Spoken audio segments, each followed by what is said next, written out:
Assalamualaikum warahmatullahi wabarakatuh. Selamat sore dan salam sejahtera bagi kita semua.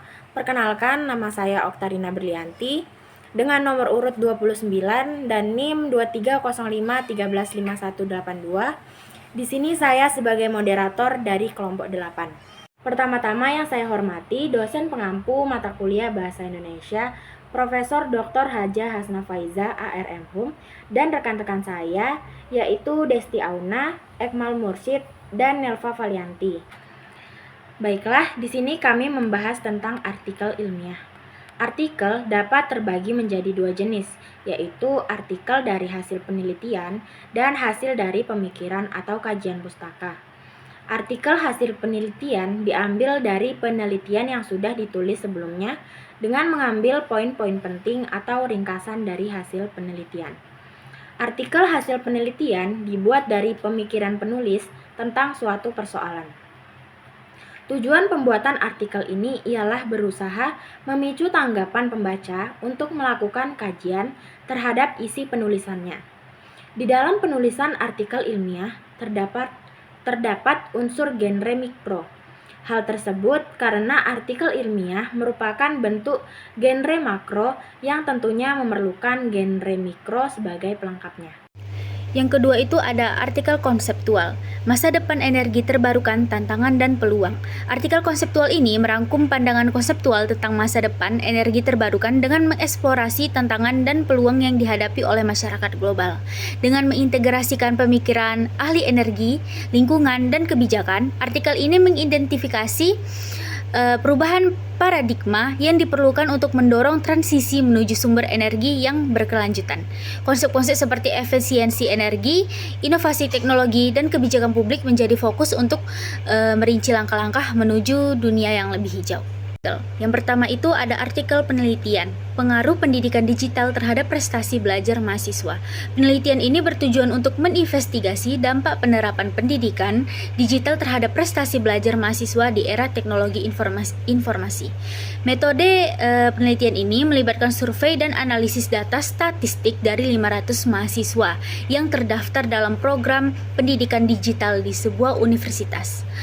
Hasil penelitian menunjukkan adanya korelasi positif antara tingkat partisipasi dalam pembelajaran digital dan peningkatan prestasi akademis.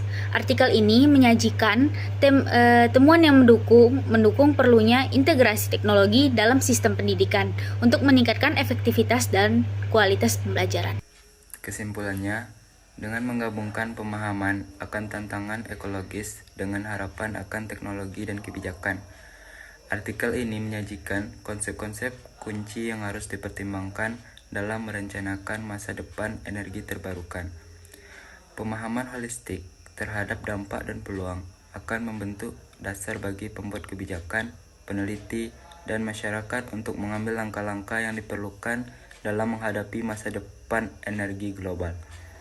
Itulah tadi kesimpulan dari rekan saya. Selanjutnya saya akan membahas tentang analisis struktur teks, genre mikronya, serta formulasi bahasa.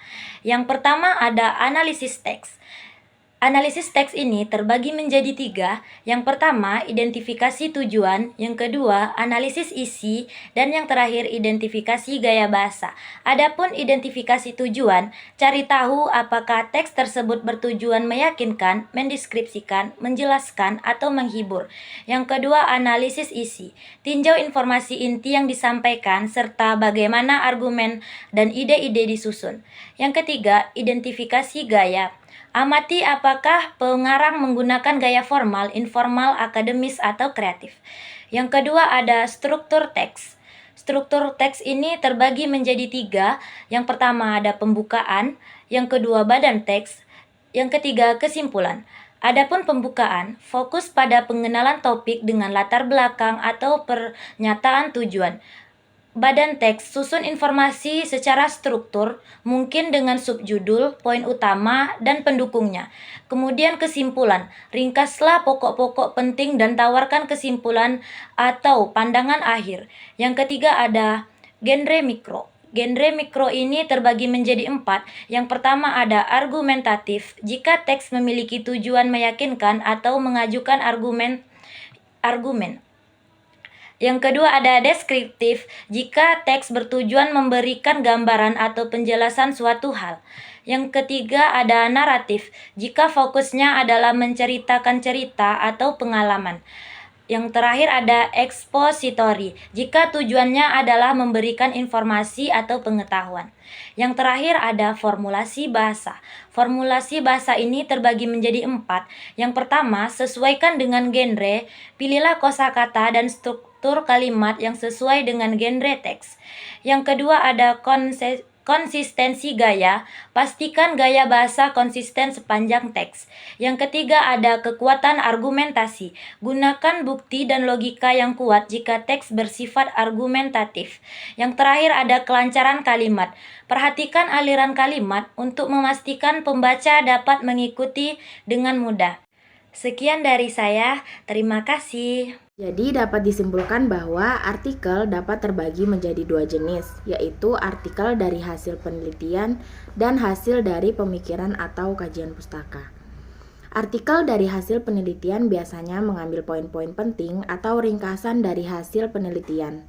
Sedangkan artikel hasil pemikiran atau kajian pustaka biasanya dibuat dari pemikiran penulis tentang suatu persoalan.